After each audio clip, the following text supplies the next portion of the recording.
Hey everybody, welcome back.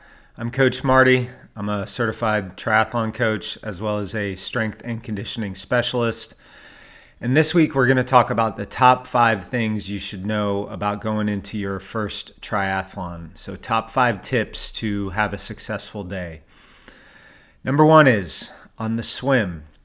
One of the most important things you can do, if not the most important thing, is to maintain a steady breathing rhythm. Most people in an open water swim get into trouble because they get too excited. They maybe have some anxiety going on. Their breath gets shorter and shorter, less volume of air going into their lungs. That causes the heart rate to go higher, which becomes a cycle of negativity with anxiety and all that, and then we wind up with panicking or having issues, whatever. So the biggest thing you can do on the swim, especially if you don't have a lot of practice in open water, is focus on rhythmic breathing.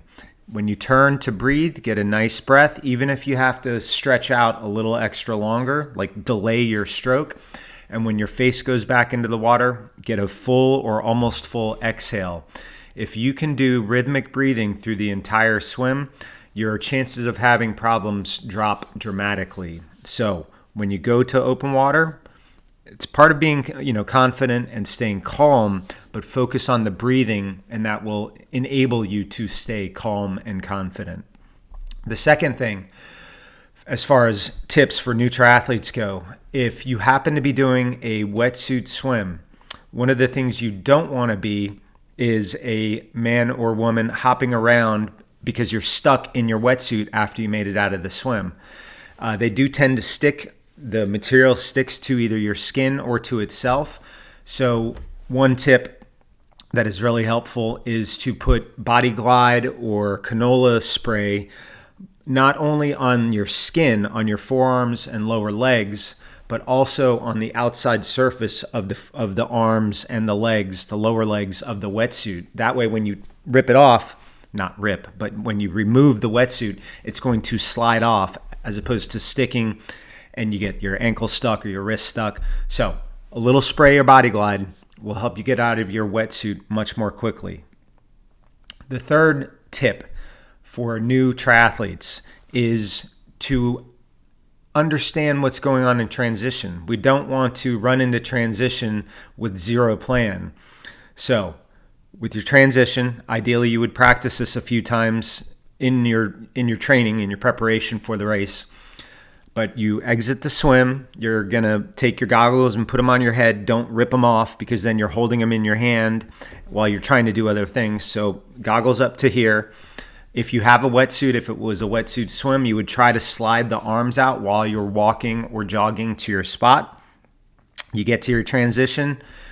The steps I like to follow, the very first thing I do is put on my helmet so that I am not worried about that. That would be after I remove the wetsuit. So take your wetsuit off if there's a wetsuit. Take your cap and goggles off if you have cap and goggles. Then helmet. Then if you're going to run out in your bike shoes, which I would recommend just putting your shoes on your feet rather than trying to mount on the bike if you don't have a lot of practice with that.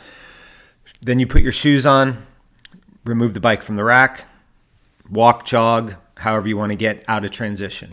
Right? What we don't want to do is run up, not know where our transition spot is, be fumbling around, trying to do everything at once. So you want to work a process, whatever process works for you, but have a process knowing when you're running to transition. You don't need to be in there more than a couple of minutes. I'll see transition times that are 5 minutes, 8 minutes. In the longer races, we're talking 20 minutes. I don't know what people are doing. They're sitting down and having a nap. You don't need a nap in transition. You need to get in and out, even if your goal is not time-based. The fourth major tip, and this one is also pretty critical, is some bike safety and bike etiquette stuff. So on the race course in the United States, you want to stay to the right side of the road, meaning you're hugging the curb. You don't have to be right next to the curb, but you want to be a foot or maybe just a couple of feet off the curb of the road. That way, anyone who is passing you can pass easily on the left side.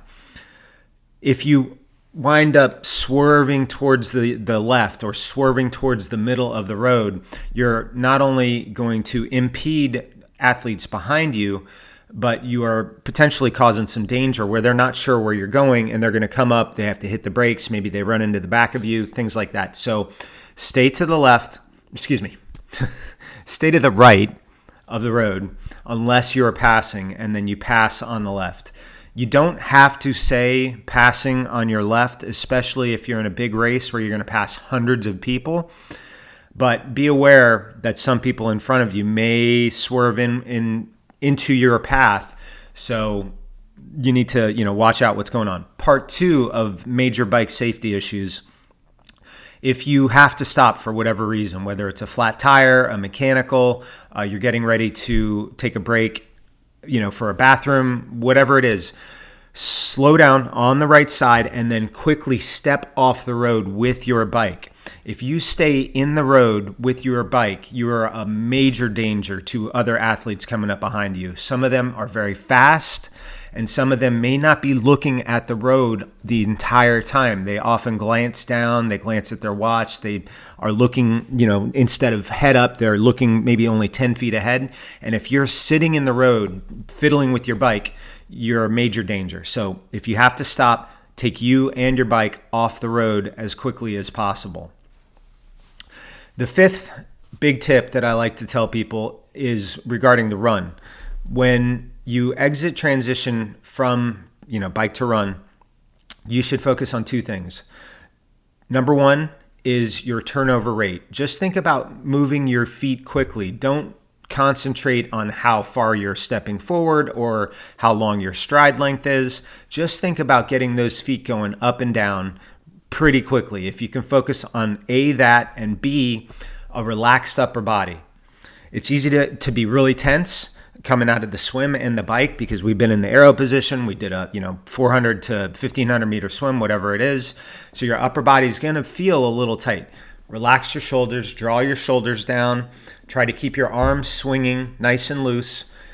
If you can do those 2 things, quick feet and relaxed upper body, it's going to set you up to have a pretty good run. Now, your endurance, your speed, all those things are things you would do in training, but positionally and functionally, quick feet, relaxed upper body. So this has been about 5 major tips for new triathletes going into their first triathlon. I'm going to run down them one more time. Focus on your breathing on the swim. Put some lube on your wetsuit to make it easy to take off. Have a plan going into transition. Stay on the right side in the United States for the bike and step off very quickly from the road if you need to take a break on the bike. And focus on quick feet, relaxed upper body on the run. This is something else. This is us. Thanks for watching. Like and subscribe, please. We'll see you next time.